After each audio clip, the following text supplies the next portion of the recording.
Assalamualaikum warahmatullahi wabarakatuh. Selamat pagi anak-anak. Sehat kan? Semangat kan? Tentu harus selalu sehat dan semangat. Anak-anak, alhamdulillah pada hari ini kita dapat bertatap muka kembali secara virtual untuk melanjutkan materi Akidah Akhlak kelas 5. Kira-kira materi berikutnya apa yang akan kita pelajari? Sebelumnya kita saksikan fenomena alam berikut ini.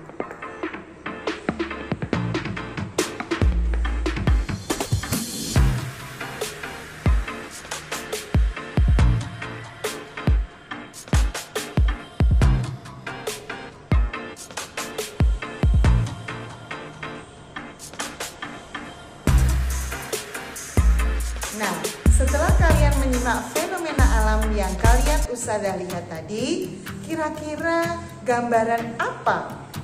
Betul sekali, hal-hal tersebut adalah gambaran hari kiamat. Nah, materi yang akan kita pelajari adalah bab ketiga, yaitu beriman kepada hari kiamat. Dalam materi ini, apa saja yang akan kita pelajari? Yang pertama, pengertian hari kiamat. Yang kedua, tanda-tanda hari kiamat. Yang ketiga, nama-nama hari kiamat. Yang keempat, manfaat iman kepada hari kiamat. Dan yang kelima, hikmah beriman kepada hari kiamat. Anak-anak, langsung saja. Untuk bahasan yang pertama, kita akan mempelajari pengertian hari kiamat. Apa itu hari kiamat? Ya, hari kiamat merupakan hari dihancurkannya dunia dan seisinya oleh Allah Subhanahu wa Ta'ala. Setelah itu, manusia akan dihidupkan kembali dan dimintai pertanggungjawabannya. Tidak ada satupun manusia yang lolos dari pengawasan Allah Subhanahu wa Ta'ala.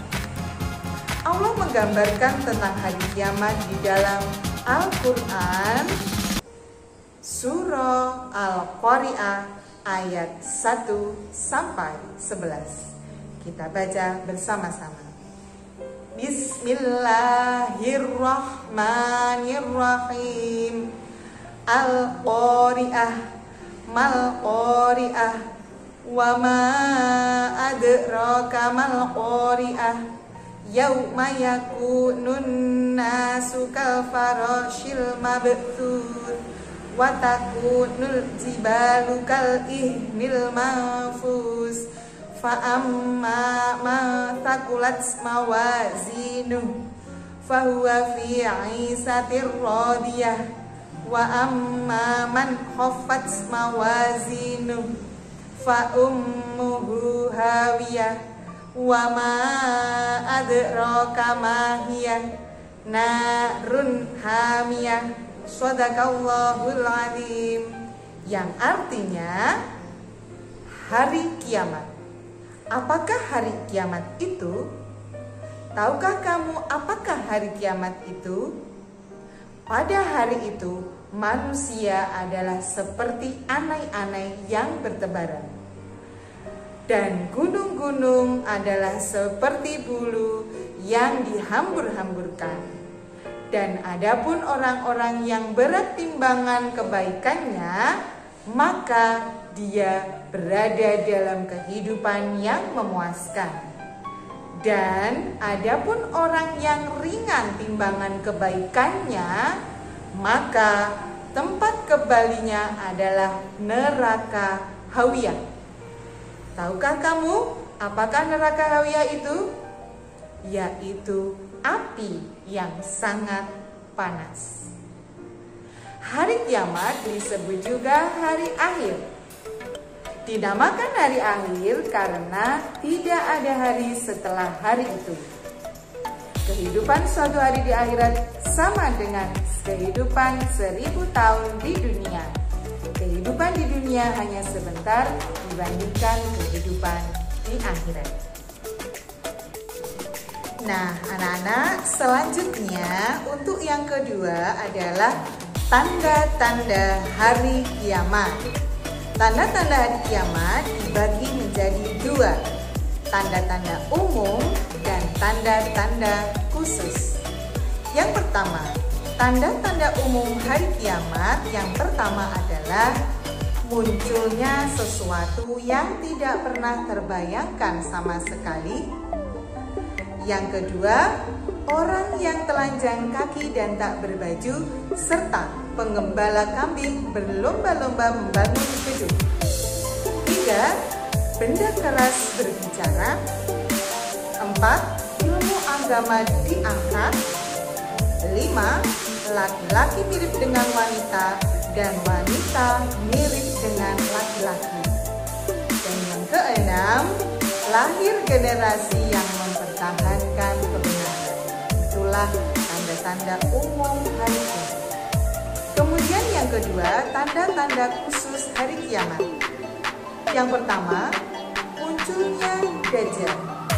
Yang kedua, turunnya Nabi Isa alaihissalam untuk menegakkan syariat Nabi Muhammad SAW. Yang ketiga, keluarnya Ya'juj dan Ma'juj. Yang keempat, munculnya Dabbah. Yang kelima, terbit matahari dari tempat terbenamnya. Dan yang keenam, kemenangan orang-orang Islam atas Yahudi. Itulah tanda khusus hari kiamat. Selanjutnya, untuk bahasan yang ketiga, ada beberapa nama-nama hari kiamat. Yang pertama adalah Yaumul Akhir. Yaumul Akhir berarti hari yang terakhir. Hari kiamat merupakan hari paling akhir dalam kehidupan alam semesta. Semua makhluk hidup akan mati, termasuk makhluk gaib seperti malaikat dan jin. Alam semesta akan hancur berkeping-keping. Setelah semuanya hancur, Allah akan menciptakan kehidupan yang baru, yaitu alam akhirat. Yang kedua adalah Yaumul Hisab, atau disebut dengan hari perhitungan. Yaumul Hisab berarti hari perhitungan amal perbuatan semua manusia.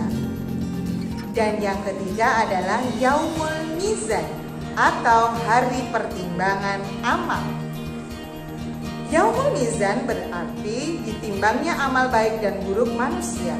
Allah Subhanahu wa Ta'ala akan menimbang semua amal baik dan buruk manusia. Kemudian yang keempat adalah Yaumul Jaza, atau hari pembalasan. Yaumul Jaza berarti hari pembalasan atas segala amal perbuatan baik dan buruk yang dilakukan manusia ketika di dunia. Allah Subhanahu wa Ta'ala akan memberi balasan setiap amal manusia meskipun seberat zarah atau benda paling kecil. Baik, berikutnya hari kiamat yang kelima adalah bernama Yaumul Ba'ats, atau hari kebangkitan. Yaumul Ba'ats adalah hari kebangkitan manusia dari alam kubur. Setelah alam semesta mengalami kehancuran, Allah memerintahkan malaikat Israfil meniup terompet yang kedua. Tiupan terompet kedua ini sebagai tanda dibangkitkannya manusia dari alam kubur. Berikutnya adalah Yaumul Hasyr, atau hari mahsyar. Yaumul Hasyr adalah hari berkumpulnya manusia di padang mahsyar. Semua manusia yang pernah diciptakan akan berkumpul di tempat ini dengan keadaan yang berbeda-beda. Berikutnya adalah Yaumul Haqqah. Yaumul Haqqah artinya hari kebenaran. Hari kiamat memang benar-benar terjadi dan bersifat pasti. Meskipun banyak orang yang tidak mempercayainya, namun hanya Allah SWT yang mengetahui kepastian hari kiamat. Yang terakhir adalah Yaumul Zalzalah. Yaumul Zalzalah artinya hari keguncangan atau hari keruntuhan. Ketika kiamat terjadi, bumi mengalami goncangan dahsyat. Gunung-gunung akan hancur dan bertebangan, dan manusia akan kebingungan seperti anai-anai yang berhamburan. Baik, yang keempat adalah manfaat beriman kepada hari kiamat. Yang pertama, sikap dan perbuatan kita akan lebih bertanggung jawab dan penuh perhitungan. Yang kedua, orang-orang yang beriman kepada hari kiamat akan bersikap optimis, lebih luas harapannya, dan lebih panjang akalnya. Dan yang ketiga, meyakini adanya hari pembalasan akan meningkatkan ketakwaan seseorang. Yang kelima, pokok bahasan kita adalah hikmah beriman kepada hari kiamat. Yang pertama, menyadari bahwa hari kiamat pasti akan datang dan tidak ada yang mengetahui waktu kejadiannya kecuali hanya Allah SWT. Yang kedua, hancurnya alam semesta di hari kiamat membuktikan bahwa Allah Maha Kuasa melakukan segala sesuatu yang dikehendaki. Tiga, akibat peristiwa luar biasa di hari kiamat, manusia harus mempersiapkan diri dengan bekal amal saleh. Yang keempat, manusia akan mendapatkan keadilan Allah dengan seadil-adilnya. Dan yang kelima, manusia harus menyadari tanda-tanda menjelang datangnya hari kiamat dan mulai melakukan introspeksi diri. Baik anak-anak, itu tadi penjelasan tentang materi beriman kepada hari kiamat yang dapat Ustazah sampaikan. Semoga semua yang kita pelajari hari ini bermanfaat dan jangan lupa mengerjakan tugas yang ada di e-learning dengan sungguh-sungguh dan jangan lupa tetap jaga kesehatan, patuhi protokol kesehatan dimanapun kalian berada. Tetap semangat, selalu tersenyum dan tunjukkan kebahagiaan kalian. Terima kasih, mohon maaf apabila ada kesalahan. Wassalamualaikum warahmatullahi wabarakatuh.